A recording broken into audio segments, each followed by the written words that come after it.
Diario de J. F. Andre, 4 de abril de 1885. Mañana será el gran día. Si llega a pasar algo, si por alguna razón la policía atrapa a Joseph o a Brian o a Felix, confío en ellos, no me delatarían, pero perderlos sería el fin. Son hombres fieles que estuvieron dispuestos a seguirme hasta aquí. No son criminales. Bueno, quizá Joseph lo sea un poco, pero entrar en una casa y robar a un niño requiere mucho coraje. ¿Podrán hacerlo? Mañana será el gran día. Los Anuar. ¿Puedo ofrecerle algo de beber? Los Anuar vivían cerca de la estación Constitución. La entrada principal daba a un pasillo que comunicaba con los cuartos. Al fondo se veía el patio con una parra. La decoración era típicamente árabe. Había caligrafías en casi todas las paredes, un enorme tapiz con un paisaje campestre de Líbano, alfombras y grandes almohadones bordados. Omar y Alejandro se encontraban en el salón principal, un recinto oscuro con una alfombra que cubría casi todo el piso. Excúseme de presentarle a mi mujer. Para ella el regreso de Amira fue una gran alegría, pero también una gran conmoción por su salud. Por eso preferiría que tengamos esta charla a solas. Alejandro no terminaba de saber qué hacía allí exactamente. Se había visto arrastrado por Omar hasta su casa. La idea de un trabajo inesperado había contribuido porque, si bien contaba con un sueldo estable, siempre estaba corto de dinero. Ya le dije que mi hija fue robada cuando era una niña y que recientemente ha regresado. Ahora le voy a explicar lo que espero de usted, Alejandro.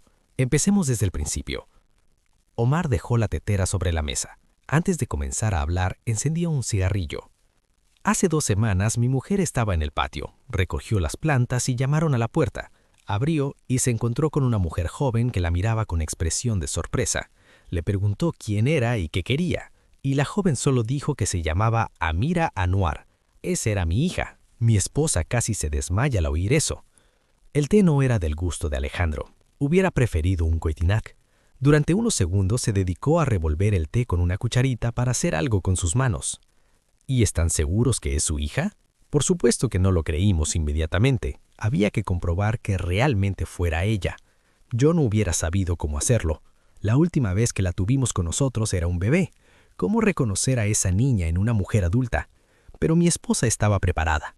Las madres son algo especial. ¿Su madre vive, señor Berg? No, prácticamente no la conocía. Cuánto lo siento. Los hombres podemos esforzarnos en ser buenos padres, podemos amar a nuestros hijos más que a nuestra propia vida, y sin embargo, el amor de una madre siempre será superior. Zeynep no abandonó nunca la esperanza de reencontrarse con Amira. La muerte de nuestra hija hubiera sido menos dolorosa para ella que su desaparición. Vivió torturada por preguntas sin respuestas. ¿Estará viva? ¿La habrá criado otra familia? ¿Sabrá de nosotros? ¿La volveremos a ver?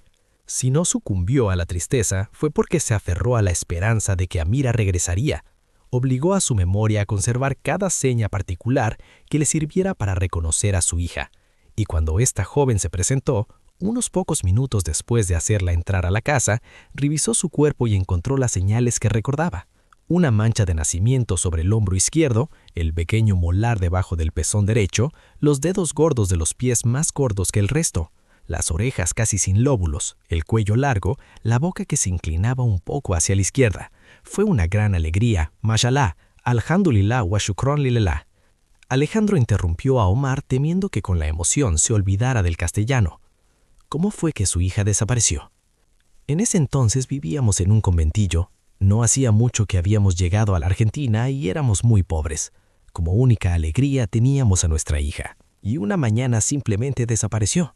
Alguien la robó de su cuna en plena noche. Por Dios. ¿Y qué pasó después? Nada. Vino la policía, no se preocuparon demasiado. Luego nos enteramos de que esa misma noche habían desaparecido otros niños en casas cercanas. ¿Y no supieron nada más en todos estos años? Nada. Con el tiempo logramos una mejor posición y compramos esta casa. Sin embargo, nunca fuimos felices. El dolor por la pérdida de nuestra hija nunca nos abandonó. Hasta que regresó. ¿Pero dónde estuvo todos estos años? Esa es una pregunta que Amira no puede responder, y por eso usted está aquí. No entiendo. No recuerda nada. Amira no puede recordar nada de lo que sucedió en su vida antes de tocar nuestra puerta. Cansado ya de revolver, Alejandro dejó la taza sobre la mesa. Lo que acababa de oír no tenía demasiado sentido para él. Ya sé lo que está pensando, que es imposible, continuó Omar.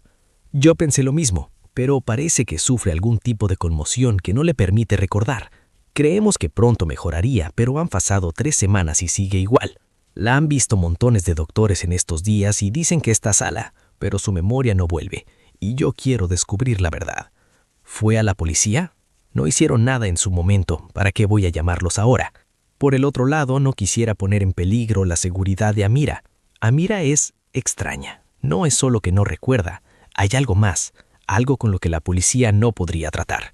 Por eso pensé en recurrir al diario. ¿O no se dediquen los periodistas a la búsqueda de información? Eso es lo que yo quiero, información.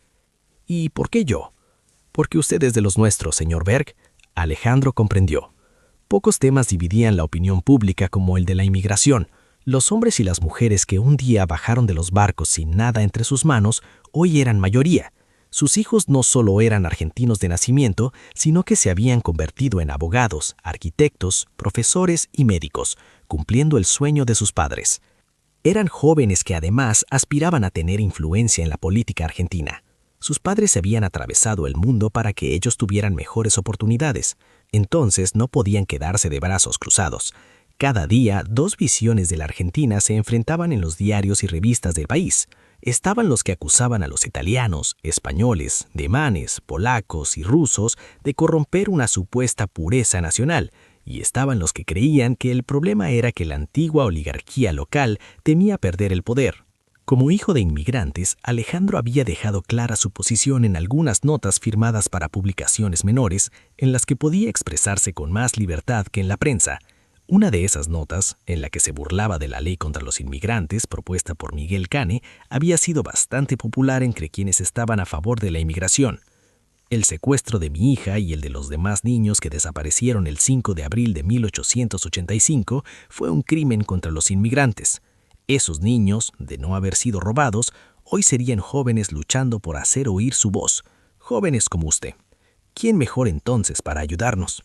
Alejandro entendió perfectamente la argumentación de Omar. Supo además que no solo sería una oportunidad de ganar un dinero extra, sino también de investigar un caso que merecía ser resuelto y que jamás iba a tener la atención de las autoridades. ¿Me está ofreciendo jugar al detective? Si lo quiere pensar así.